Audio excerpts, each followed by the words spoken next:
me about Mitrice. I mean, is that something that you guys are looking into, right?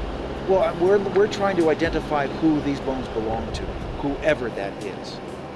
I was also told that her family has been called out here as well. I don't know about that. When you say called out here, I don't know what that means. What we do is that we're investigating, as we do routinely with remains that are found, unfortunately, way too often in this area and other areas as well. And so that's what we're doing. Could you describe how these bones may have gotten there? Is there like a trail nearby? No, there's no trail really nearby. Like totally removed from... Totally remote. Yeah. It's, as I said, this morning when the park rangers set out to look at the marijuana grows that were active a couple of seasons ago to see if they were active this growing season. It took them 3 to 4 hours to get there, just to get to the grow, and that's when they discovered the bones. We couldn't even go in by foot. We had to chopper in and then lower down. And then you were describing... And then, by the way, we were not close. We then to hike up. They had to hike up to where it was. No, it's a skull and some parts and some bones. Not a full body? No, not at all. No clothes, nothing? No, nothing at all like that.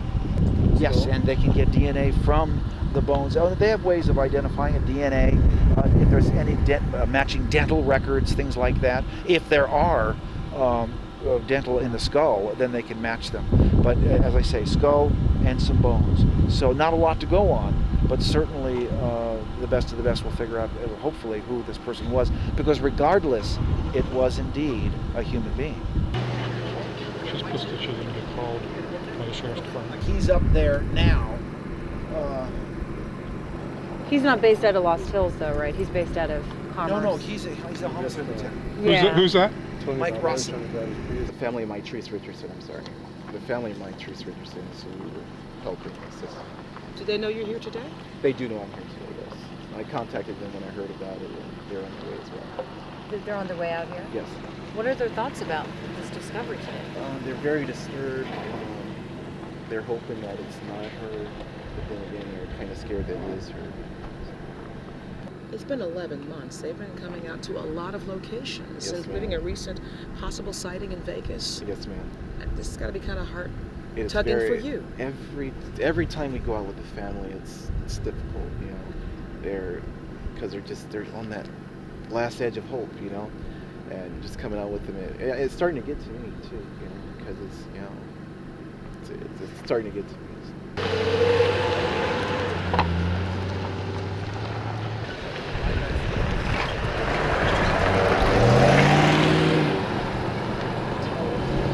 My older dog tracking.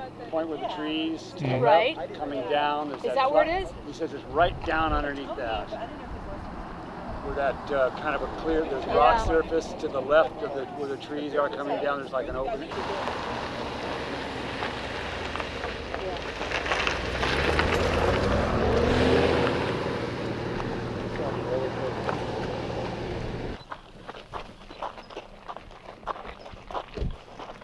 Looking for any resolution or any information as to, you know, what's going on, and we just got this tidbit of information, and she just wanted to be here if in fact it was Mitrice here, but from all indications it probably is not, which is good that we're continuing to look for her, but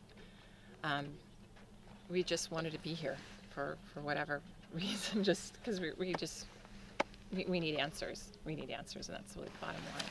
Devastating. No one called us. We actually got a note from a reporter who had befriended, so we hadn't even been notified. Good. I have no information. That's why I brought you here, because I'm like, I don't even want to hear. Nothing more than that. I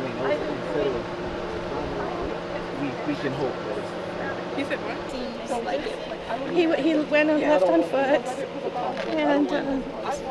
and he's been gone 6 years now. In a way, I hope it is. In a way, I hope it's not. And what was your husband's name? Timothy Vern Perryman. How old was he? And how old would he be now? Let's see, he was 54. Let's see, he lost in 2004. He was 53, not 54 yet, and he would be 59 this December. And we have 2 sons, home. And You said he was suicidal? Yeah. He had lost his job, he was ill, and everything. The insurance company had given us a very difficult time at MetLife. And he was at his wit's end, and he walked out, and we never did find him.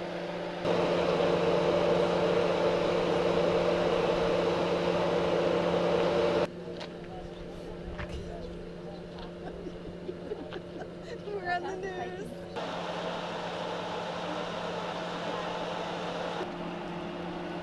So again, we invite everybody to go back to the station. That would be the easiest, and then hopefully Watch Commander there can answer some questions. Who was the watch commander on duty? I've been here since the last shift. I'm not sure who's on right now.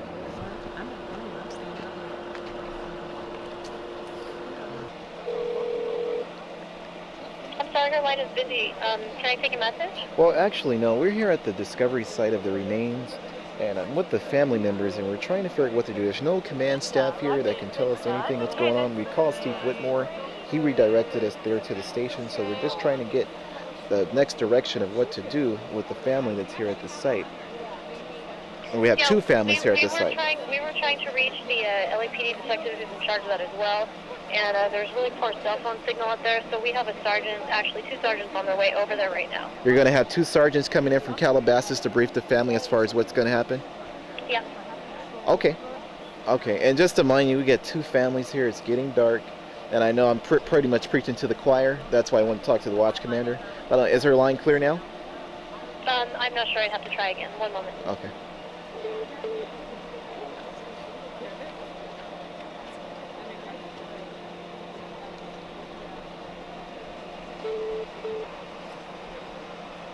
Doesn't sound like it. No, I'm sorry, sir. Her line was still busy when I tried it.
I really don't want to say it this time. We have a skull, a number of bones. The extraction was done around 7. It's a real remote area. Yeah. You look up there and it doesn't even do justice. Is of an entire. At this time, it appears that we've got just about everything. Not 100% sure because we haven't done a full examination. Lieutenant Mike Rossi, Los Angeles County Sheriff's Homicide. This afternoon, we received a report from state officers that they had come across human remains. We responded with the coroner. We recovered those remains. We do not have an identification at this time. They will be processed by the coroner's office, as you just heard. And we have 2 families here tonight that are checking on loved ones that they've lost, and time will tell. We did run out of daylight, so we will go back in at some point in time and process the scene. You've been working on the Richardson case exclusively. Are there any connections you could make with this discovery today and the case? I can't speculate. It's just the remains are there, but I can't speculate this time.